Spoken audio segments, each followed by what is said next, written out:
Sleep is crucial for your baby's development, but getting them to sleep can be challenging.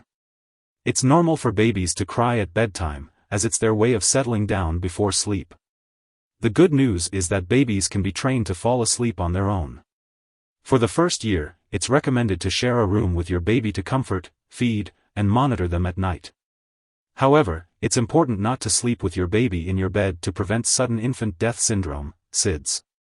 Always place your baby's crib, bassinet, or play yard in your bedroom, not in a separate room.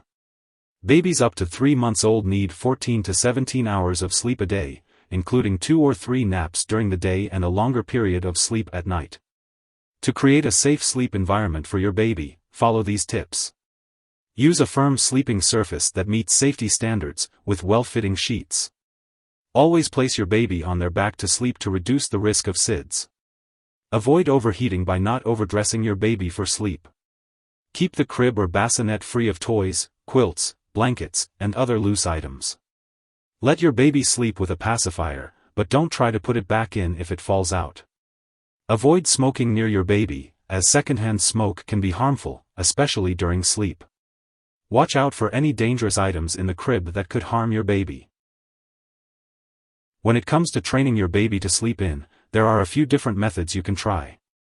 But it's important to remember that babies usually don't have regular sleeping patterns until they are at least 4 months old. This is why it's recommended to wait until your baby is at least 4 months old before starting any sleep training.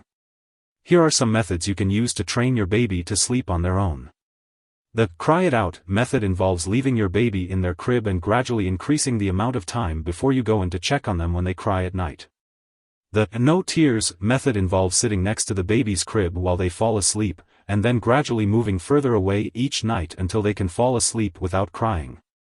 The bedtime fading method involves shifting your baby's bedtime later by 10 to 15 minutes each night until they are tired at bedtime. If sleep training doesn't seem to be working, don't give up right away. It's recommended to try different methods for at least 2 weeks before deciding that it's not working. And if you do decide to take a break and try again later, that's okay too. If all else fails, it's best to talk to your pediatrician or a professional sleep consultant for help. It's also important to remember that it's okay to let your baby cry a little bit. It may be hard to listen to, but it won't hurt your baby and it won't affect the bond you have with them.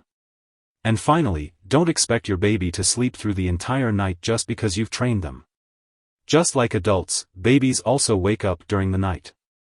The goal of sleep training is to teach your baby how to put themselves back to sleep when they wake up.